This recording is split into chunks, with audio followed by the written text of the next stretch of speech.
So hello student, स्वागत करता हूँ आपका हाउस ऑफ टेक्नोलॉजी के इस चैनल पे। मेरा नाम है रजत, मुझे 11 साल से ज़्यादा का इंडस्ट्री एक्सपीरियंस है। इस सीरीज़ में हम कवर कर रहे हैं माई एसक्यूएल और हमने अब तक बेसिक और इंटरमीडिएट लेवल पे कवर कर लिया है। अब हम कुछ एडवांस टॉपिक की तरफ चल रहे हैं जो कि हमने ऑलरेडी कवर करे हैं काफ़ी हद तक। आज के लिए जो हमारा टॉपिक इस वीडियो में जो हम कवर करने वाले हैं वो होने वाला है बैकअप एंड रिकवरी ओवरऑल।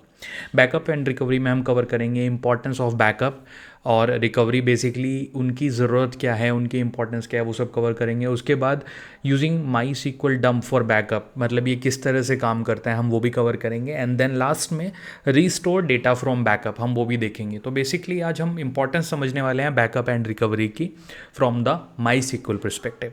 तो चलिए आगे बढ़ते हैं। हाँ जी, चलिए आगे बढ़ते हैं। तो सबसे पहले समझते हैं बेसिकली इम्पॉर्टेंस डेटा के बैकअप और उसकी रिकवरी की। तो जो हमारा आज का टॉपिक होने वाला है वो है रिकवरी एंड बैकअप। तो सबसे पहले रिकवरी और बैकअप को हम समझते हैं। रिकवरी और बैकअप का किसी भी एक लेमन लैंग्वेज में सबसे पहले आप समझिए रिकवरी और बैकअप का क्या यूज़ होता है।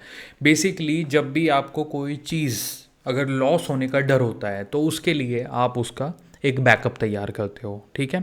ऑफिसेज में भी जब हमारे रिसोर्सेज होते हैं तो हम ट्राई करते हैं कि हर रिसोर्स का हमारे पास बैकअप रहे, चाहे वो अगर लंबी छुट्टी पे जाना चाह रहा है तो वो बैकअप उसकी जगह पे वो काम कर लेगा, ठीक है। सिमिलरली यहाँ पे सेम चीज़ एग्जिस्ट करती है। तो to protect the system from failure, one of the reason why we need backup and recovery here is failure की सिचुएशन में failure can be handled.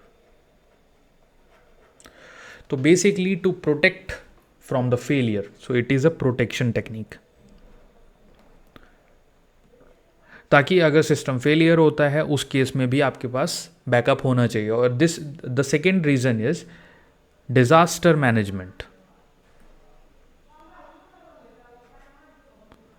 Disaster management, or we can say it that data recovery management. Data recovery management, ये दोनों अलग अलग point हैं। Disaster management का है कोई भी वर्स्ट के सिनेरियो में हमारे पास बैकअप रेडी होना चाहिए ताकि हम डेटा को इजीली हैंडल कर सकें। और डेटा रिकवरी तो बेसिकली है ही, अगर आपके पास क्लाइंट का डेटा सेव नहीं है तो क्लाइंट आप में कभी इन्वेस्ट नहीं करेगा एंड आपकी कंपनी लुट पिट जाएगी। तो as simple as that data recovery is the most important part, क्योंकि कई बार होता है मल्टीपल रीजन की वजह से डेटा करप्ट हो जाता है बेसिकली, इन शॉर्ट। तो आपको उसको सिस्टम से फैच करने के लिए आपको ये data management recovery techniques use करनी पड़ती हैं। इसके अलावा जो तीसरा सबसे इम्पॉर्टेंट रीज़न है वो मैं आपको बताता हूँ, आपको याद रखना है ये, और दिस इज़ वेरी इंपॉर्टेंट, ये है कंप्लायंस। अब कंप्लायंस क्या होता है वो बात करते हैं। कंप्लायंस का मतलब है बेसिकली, इसको आप एग्जांपल उदाहरण देके एक समझाता हूँ मैं आपको। तो पहले एक बार इसको रिफ्रेश कर लेते हैं कि फेलियर से हैंडल करने के लिए, ताकि प्रोटेक्शन हो, इसलिए हम ये रिकवरी और बैकअप का प्रोसेस करते हैं। सेकंड इज़ कंप्लायंस, जो कि बहुत इंपॉर्टेंट है। कंप्लायंस का मतलब लाइव एग्जाम्पल आपको देता हूँ इसका मैं। RBI है हमारा, ठीक है। तो ये जो है ये हमारा सेंट्रल बैंक है। RBI के पास हम पैसे जमा नहीं कर सकते, ठीक है, लेकिन RBI पैसे छाप सकता है। सिमिलरली जो और बैंक्स हैं, HDFC हो गया, SBI हो गया, PNB हो गया एंड ICICI हो गया, लेट्स से, ये सब पैसे जमा तो कर सकते हैं बट ये पैसे छाप नहीं सकते। सिमिलरली ये भाई साहब पैसे छाप सकते हैं बट ये जमा नहीं करके रखते अपने पास। तो कंप्लायंस का मतलब क्या है, RBI इन सारे बैंकों को गवर्न करता है कि भाई साहब बैंकिंग के जो इंडिया में रूल हैं वो मैं बनाऊंगा, आप लोग मेरे फॉलोअर हो। तो जैसे फॉर एग्जांपल अगर आपके पास टोटल मिला के 100 रुपये हैं HDFC बैंक के पास, जो कि हमने और आपने जमा कर रखे हैं लेट्स से, तो भाई साहब RBI HDFC को बोलेगा कि 100 में से भाई साहब आपको 30 अपने पास स्टोर करके रखना है, बाकी 70 का आप लोन दे दो, क्रेडिट कार्ड डिस्ट्रीब्यूट कर दो, अपना बिजनेस इन्हांसमेंट में या और जगह पे इन्वेस्ट करो, कमर्शियल इन्वेस्ट करो।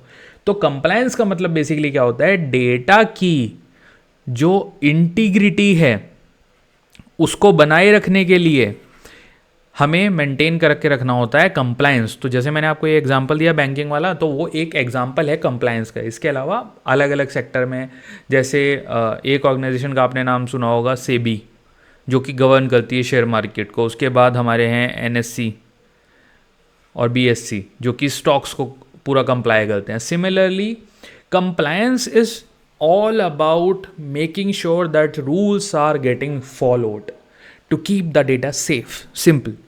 सो ये हो गया हमारा रिकवरी एंड बैकअप के बारे में एक ओवरव्यू कि ये होता क्या है और हमें करना क्यों होता है। तो ये हमारे 4 पॉइंट हमने यहाँ पे डिस्कस किए: protection against failure, disaster management, data recovery management and one of the important one is compliance. तो चलिए अब थोड़ा आगे बढ़ते हैं।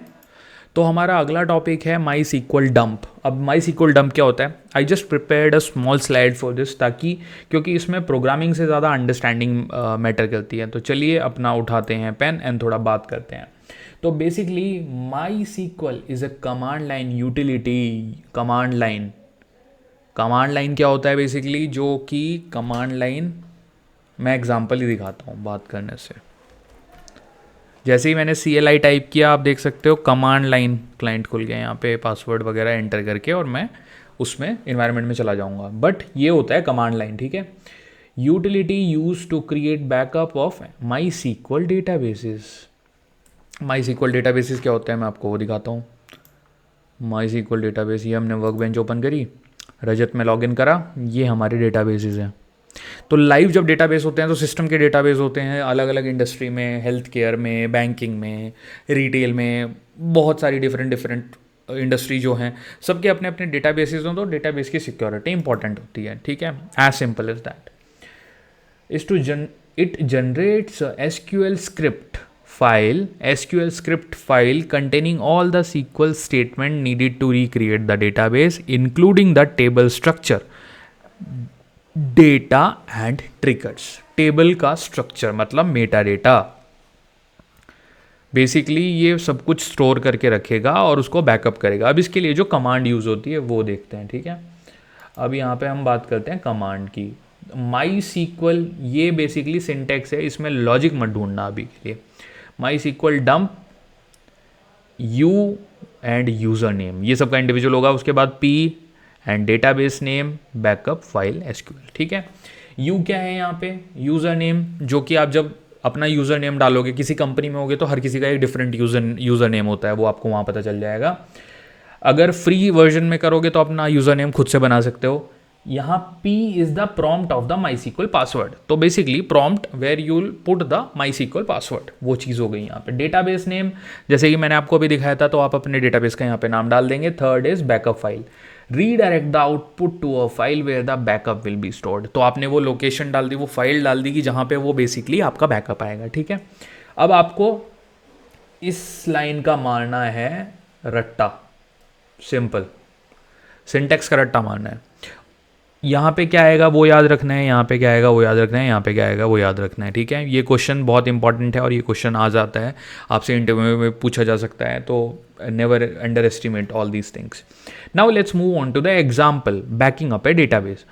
तो suppose you have a MySQL database, school का database, and you want to create a backup, ठीक है। आप बैकअप बनाना चाह रहे हो कि स्कूल का डेटाबेस है। तो अब आप उस केस में क्या करोगे? तो एक सर्टेन स्टेप्स हैं जो आप फॉलो करोगे। सबसे पहला हमारा स्टेप होगा run the MySQL dump command, जो कि हम अभी आपको मैंने जो डिस्कस करी थी। सबसे पहले हम बैश में जाएंगे, उसके बाद हम चलेंगे कॉपी कोड करने के बाद यहाँ पे MySQL डंप में ये हमने वो कमांड लाइन डाला, अपना यूज़र नेम यहाँ पे डाला, ठीक है, जो कि रूट था। उसके बाद हमने डेटाबेस का नाम डाला यहाँ पे। डेटाबेस का नाम डालने के बाद आपको जहाँ बैकअप करना है वो डाल दिया, ठीक है। तो इसको सिंपल मान के मैं चलता हूँ, ठीक है, क्योंकि कमांड लाइन का हमने यहाँ पे एक एग्जांपल ले लिया है, ठीक है। Root is a MySQL, user name school db is the database and this is the name of the file where you want to save the backup, ठीक है। ये हो गया हमारा step 1। Now step 2 is to enter the SQL password. Enter the SQL password after running the command. Prompt आएगा और हर किसी का जो इंडिविजुअल पासवर्ड होता है, पासवर्ड यहाँ पे डालो, ठीक है।